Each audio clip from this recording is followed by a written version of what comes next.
I know what you're thinking. White, middle-aged woman wearing daft sparkly clothes. What on earth is she going to say about becoming 60? A lot. I'm going to say a lot.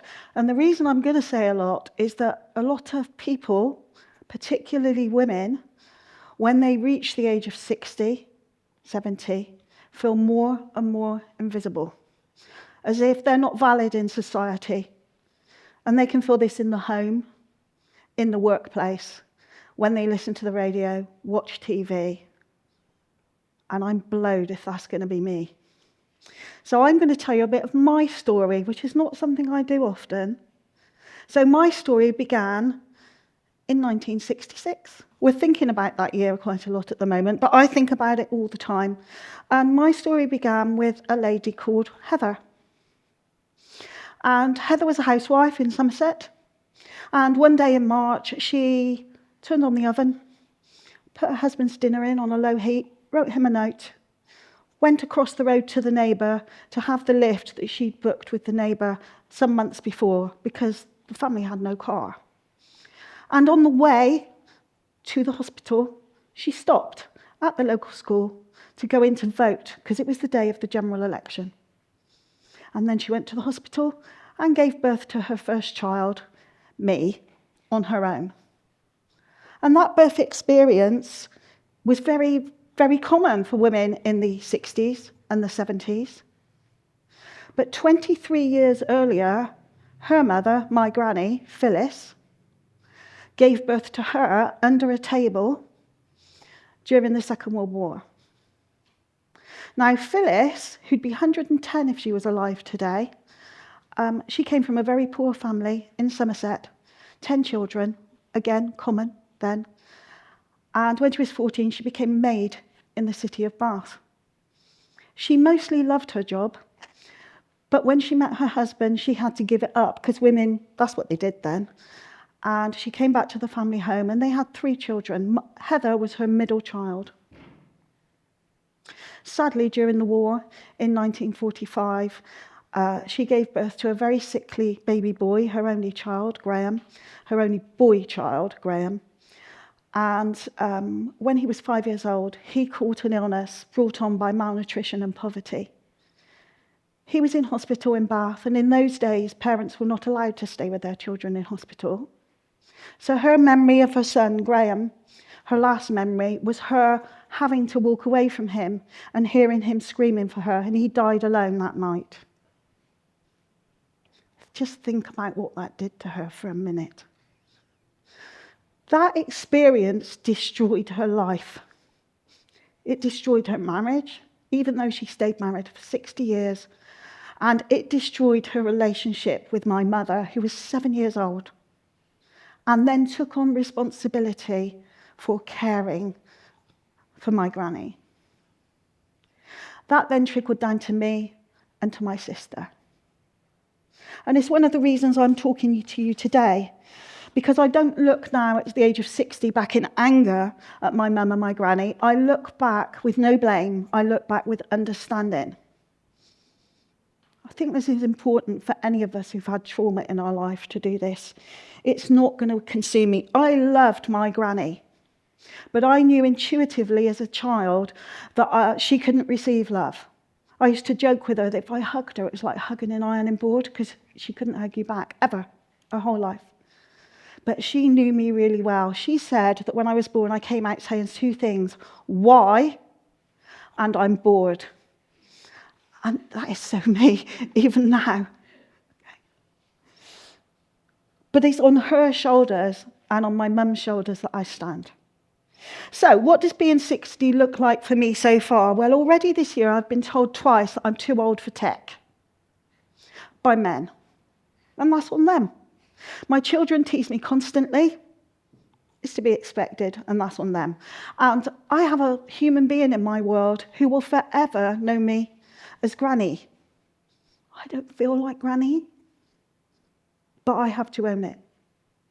And the other thing is that being 60 for me definitely does not mean retirement. Absolutely not. Anyone who knows me knows that that's not true. So I started an accidental business when I was 42 years old due to circumstances I was in at the time. And I'm part of a growing group of what are known as encore entrepreneurs, people who start businesses later in life. This phrase was coined by Enterprise Nation. And research is starting to emerge that these entrepreneurs are quite successful.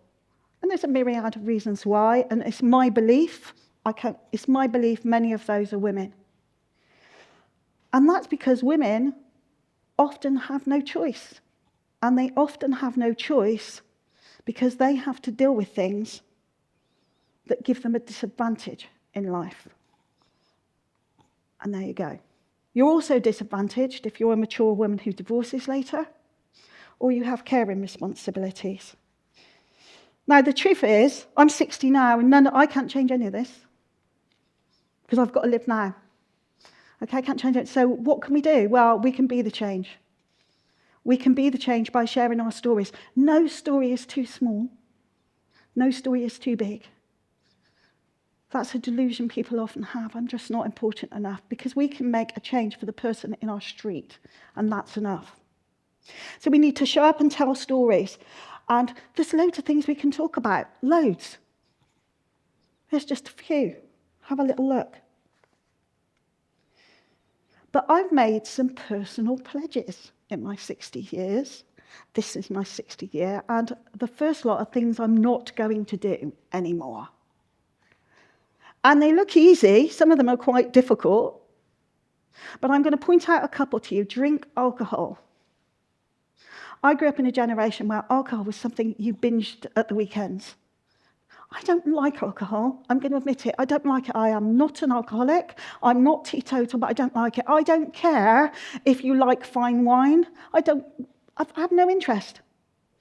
And the other one, clearing the food on your plate. When you come from a low-income background, that's really important. And they bang on about it all the time. When you grow up, you've got to eat your sprouts.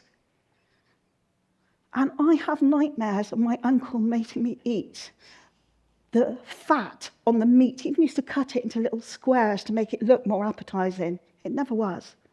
I have nightmares about having pilchards on toast or sardines on toast at lunchtime. And who remembers sugar sandwiches? Or dripping on toast with salt. Oh, awful then and awful now. I don't think we do it now. But I'm also going to make some positive changes. And if you just have a quick look, you see what I don't suppose they're that ambitious. But I want you to look at the last one in particular.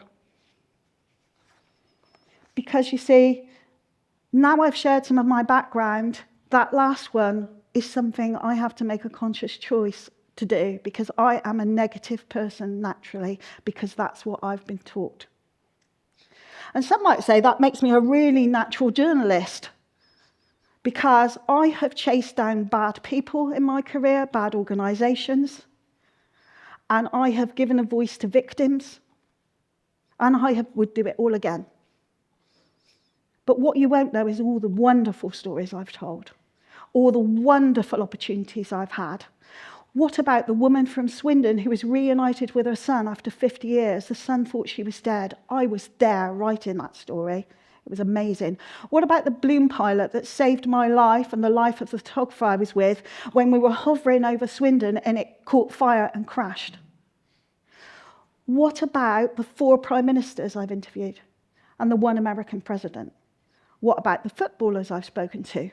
Some really lovely, Michael Owen, Sol Campbell, Glenn Hoddle, and that's a whole other story.